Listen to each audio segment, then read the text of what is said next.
তৃতীয় লিঙ্গের আশার ঘরে বেড়ে উঠছে শিশু আশিক। মা হওয়ার ক্ষমতা না থাকলেও ইচ্ছা ছিল, তাই আশিককে দত্তক নিয়েছেন আশা। সদ্য জন্ম নেওয়া আশিককে দত্তক নিয়ে লালন পালন করেন তিনি। বর্তমানে তার বয়স 10 বছর।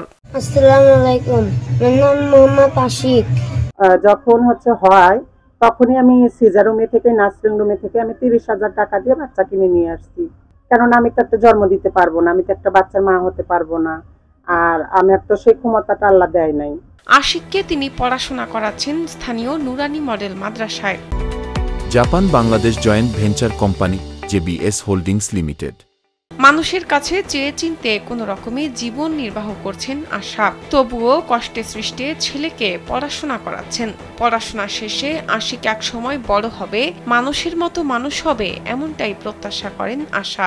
আর আমি এখানে বিয়েগাতি নূর মদিনা মডেল মাদ্রাসায় আমি পড়তে দিয়েছি, লেখাপড়া করছে। মাসে মাসে 350 টাকা তার বেতন দিতে হয়। তার খাওয়া খরচা, রোজ রোজ গাড়ি ভাড়া করা, এগুলা সবকিছু সুবিধান করে এইভাবেই আছি। সিরাজগঞ্জের রায়গঞ্জ উপজেলার তেলিজান আশ্রয়ন প্রকল্পে বসবাস করেন আশার মতোই আরও কয়েকজন। এখানে তৃতীয় লিঙ্গের জন্য 19টি ঘর বরাদ্দ দেওয়া হয়।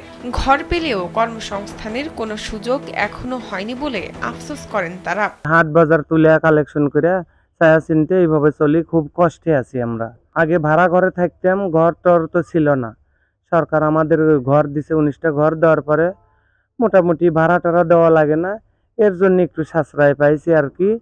এই বিয়ে বাড়িতে, এই বাজার ঘাটে, ওই গ্রামগঞ্জে চাল টাল তুলে আমরা এরকম ভাবে চলি। তারা আমাদের পাশে মিলিত হিসেবেই থাকে, আমরা তাদের সাথে মিলিত হিসেবেই থাকি। তারাও আমাদের কিছু বলে না, আমরাও তাদের কিছু বলি না।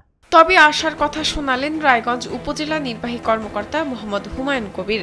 আশ্রয়ন প্রকল্পে যেসব তৃতীয় লিঙ্গের মানুষ বাস করছেন তাদেরকে কর্মমুখী নানা কাজের সাথে যুক্ত করা হবে বলে জানান তিনি। আমাদের পরিকল্পনা আছে যে তাদেরকে বিভিন্ন রকমের কর্মমুখী যে প্রশিক্ষণগুলো আছে, প্রশিক্ষণের আওতায় তাদেরকে আমরা আনবো এবং তাদের যে বিভিন্ন যে আর্থসামাজিক উন্নয়নের জন্য যে কার্যক্রম আছে, এই কার্যক্রমের ব্যাপারে সরকার সচেষ্ট আছে এবং আমরা আমাদের তরফ থেকে সর্বাত্মক সহযোগিতা প্রদান করি। শাহনাজ পারভিন, কালবেলা।